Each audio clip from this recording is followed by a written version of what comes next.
Assalamualaikum warahmatullahi wabarakatuh. Perkenalkan nama Ibu Heni Nur Aini. Ibu yang akan mengajarkan kalian mata pelajaran BTQ atau baca tulis Al-Quran. Sebelum kita masuk ke materi, Ibu akan menjelaskan dulu program kita di SMK Bina Rahayu. Yang pertama, khusus pelajaran BTQ itu, kalian harus hatam atau membaca Al-Quran selama 3 tahun, hatam 30 juz. Ya, artinya kalian dibagi untuk kelas 10, 10 juz, kelas 11, 10 juz, kelas 12, 10 juz. Nah, 30 juz kalian baca atau hatamkan. Yang kedua adalah kalian harus hafal Al-Quran juz 30 atau juz amma. Selama 3 tahun di Bina Rahayu, kalian akan dituntut untuk hafal Al-Quran juz amma.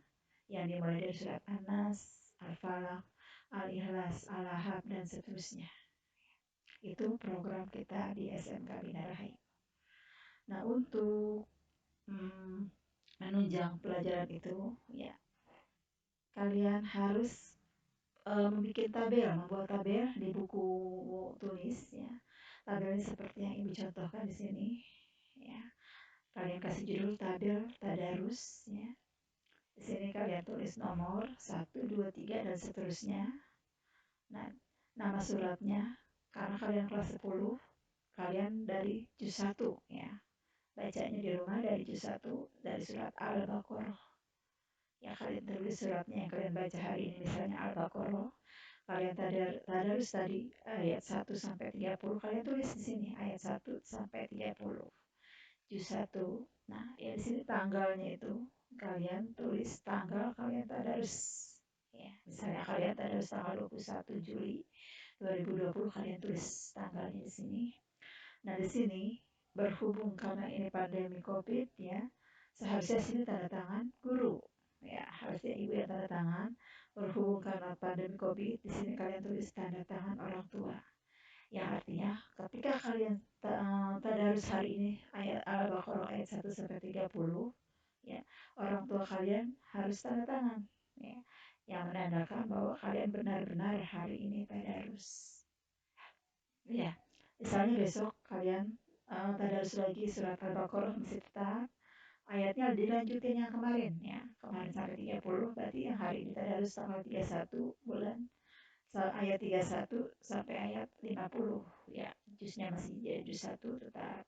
Tanggalnya tanggal esoknya, ya, tanggal 22 Juli, sini tanda tangan orang tua lagi, ya. Yang besoknya lagi lanjut Al-Baqarah, misalnya ayat 51 sampai 70, tanggalnya 23, tanda tangan orang tua, seterusnya, ya, sampai kalian kelas 10 selesai. Nah, itu dituntut harus sampai juz 10 di sini, ya. Harus sampai juz 10. Berarti artinya kalian harus rajin-rajin tadarus di rumah agar tercapai apa yang dituntut atau yang diinginkan oleh SMK Bina Rahayu, ya. Kelas 10 itu harus hatam 10 juz, ya. Selanjutnya kita lihat berikutnya ada tabel hafalan. Nah, ya seperti Ibu bilang tadi, kalian itu selama 3 tahun di SMK Bina Rahayu dituntut untuk hafal juz 30, ya, atau juz amma. Kalian bikin tabel hafalan seperti adik kalian kasih judul tabel hafalan, ya. Yang pertama biasa nomor 1, 2, 3 dan seterusnya. Yang kedua kalian tulis nama suratnya, surat yang kalian hafalkan. Misalnya surat An-Nas, ya. Anas, ya, Anas itu ayat 1 sampai 6. Nah, Anas itu juz 30, ya. Ya, sebentar. Nah, juz 30. Nah, kalian tulis di sini tanggalnya itu, tanggal kalian hafalan. Nah, ya, berhubung kalian adanya di rumah, nggak mungkin dong kalian hafalan sama ibu. Berarti kalian hafalan sama orang tua kalian masing-masing. Nah, ketika kalian selesai hafalan dengan orang tua, nah, orang tua kalian tanda tangan, ya. Di sini tanda tangannya. Misalnya terus selesai besoknya surat Al-Falaq dan Al-Ikhlas, ayatnya kalian tulis ayat berapa. Juznya masih tetap juz 30 sampai selesai. Nah, di sini misalnya, Bu, kan Al-Anas, Al-Falaq itu gampang. Saya sehari itu hafalan 3 surat boleh. Ya, surah Anas, Al-Falaq, Al-Ikhlas kalian dihafalkan dalam 1 hari. Surah tanggal 21. Yang di sini orang tua kalian tanda tangan. Nah, seterusnya dan seterusnya sampai kita bisa bertemu lagi di sekolah dan kalian hafalan sama ibu. Ya. Selanjutnya kita masuk materi pelajaran. Nah, ya untuk kelas 10 kita mulai dari hukum tajwid ya. Tajwid itu adalah tata cara membaca Al-Quran yang baik dan benar. Tidak harus selalu indah, tapi yang betul makhraj dan hukumnya, ya, suaranya. Nah, ini di sini ada hukum nun mati dan tanwin. Nun mati itu nun sukun, tanwin itu fathatain, kasratain, domatain. Itu namanya tanwin. Nah, hukum nun mati dan tanwin itu terbagi menjadi 4. Ada izhar, idgham, iqlab, dan ifa. Ya. Dari mana huruf-huruf ini? Huruf-huruf ini adalah huruf hijaiyah. Ya. Alif, ba, ta, sa, jim, dal, dan seterusnya. Yang 28 itu dibagi menjadi 4 hukum ini. Ya. Apabila ada nun mati dan tanwin bertemu dengan huruf-huruf hijaiyah itu, terjadilah 4 hukum ini. Ya. Yang izhar hurufnya ada 6, idgham ada 6, iqlab ada 1, ifa ada 15 ya. 6 tambah 6 12 tambah 1 17 tambah 15 ada 28.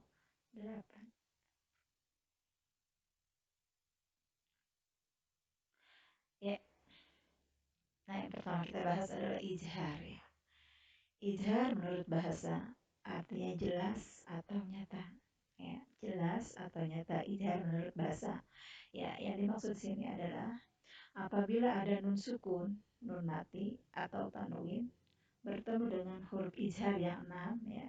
Ada hamzah, ada ain, ha, kho, ghain dan hamzah ya. Maka membacanya suaranya harus jelas ya. Contohnya ya, contoh izhar halki. Kenapa halki? Karena huruf ini keluar dari kerongkongan suaranya. Bukan di ujung lidah, bukan di hidung, tapi di kerongkongan.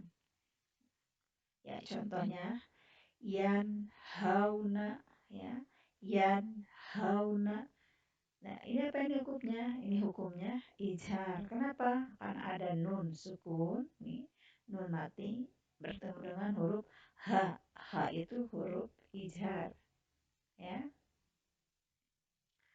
Nah, yan hauna ini harus dibaca jelas nunnya. Tidak boleh digunakan, tidak boleh dipanjangkan, ya tidak boleh disamarkan, tapi harus jelas. Yan hauna. Ya, ini hukumnya izhar, sebabnya itu nun mati, nun sukun bertemu dengan ha. Ya. Yang kedua contohnya adalah in hadza, in hadza ya. Ini juga sama hukumnya izhar, sebabnya ada nun mati bertemu dengan ha, sama dengan ha. Ini izhar juga harus dibaca jelas ya. Yang ketiga adalah yanaiku, yanaiku. Ada nun mati bertemu dengan ain, ain juga nih termasuk huruf izhar, harus dibaca jelas. Yang keempat, alimun halim, alimun halim. Nah, ini hukum izhar. Kenapa? Karena ada di sini tanwin. Tanwin ada 3, fathatain, kasratain, domatain. Nah, di sini ada tanwin bertemu dengan huruf h, h kecil. Itu termasuk dengan hukum izhar. Ya. Nah, ini ada contoh lain ya. Min haisu, min haisu. Ya, ini izhar. Kenapa? Karena ada nun sukun, nun mati bertemu dengan ha. Terus yang kedua contohnya min hosyati ya. Min hosyati ada nun sukun bertemu dengan ho, dibaca jelas. Terus selanjutnya min ainabin ya, nun mati bertemu dengan ain, harus dibaca jelas juga, nyata dan jelas ya. Yang keempat ada salamun hiya, salamun hiya. Nah, ini ada tanwin, tanwin domatain bertemu dengan ha, dibaca jelas. Yang kelima ada fazon, fazon golizo, fazon golizo. Ya, ini ada tanwin bertemu dengan ghain. Terus selanjutnya azabun alim, ada tanwin bertemu dengan hamzah. Ya, ini juga hukum izhar. Ya, selanjutnya yauma idzin khosi'ah. Yauma idzin khosi'ah. Ya, ini ada tanwin bertemu dengan kho. Ya, selanjutnya qaryatin ahlaknaha. Ya, ini juga ada tanwin bertemu dengan hamzah, hukumnya ijhar. Ya, yang terakhir ada rizqon hasana. Ya, rizqon hasana harus dibaca jelas tanwinnya. Ya, tanwin bertemu dengan ha, ijhar harus dibaca jelas. Dari semua ini harus dibaca jelas, ya, tidak boleh ada samar, ada dengung, ada ditahan, ya. Nah, ini contoh soal ya, kalian. Nah, ini ada nun mati. Nun mati itu nun sukun. Ini nun sukun dan tanwin. Tanwin itu fathatain, kasratain, domatain. Ada juga yang nyebutnya fathah tanwin, kasroh tanwin, domah tanwin. Makanya disebut tanwin. Ya. Kalian di sini Bu ada soal 6 ya. Kalian tulis di bukunya. Nah, selanjutnya setelah kalian lihat video ini, kalian akan masuk ke e-learning. Nah, di e-learning itu ada forum. Ya. Nah, forum itu kalian akan jawab nih. Ya, kalian akan jawab nih. Ya. Contohnya ini, man amana. Kalian jawab ini apa hukumnya, apa sebabnya. Man amana, apa hukumnya, apa sebabnya. Ya. Rasulun amin, ya, apa hukumnya, apa sebabnya. Sebabnya itu misalnya nun mati bertemu apa, atau tanwin bertemu huruf apa gitu. Ya. Yang ketiga in huwa. Yang keempat sami'un alim. Yang kelima qaumun khosimu. Yang keenam zurufin harib. Nah, ini yang 6 ini kalian tulis di buku. Kalian tulis juga ini hukumnya apa, sebabnya apa. Ya, sampai di sini dulu pelajaran kita. Kalau ada yang tidak kurang mengerti, kurang paham, nanti kita bisa diskusi di forum e-learning. Ya, assalamualaikum warahmatullahi wabarakatuh.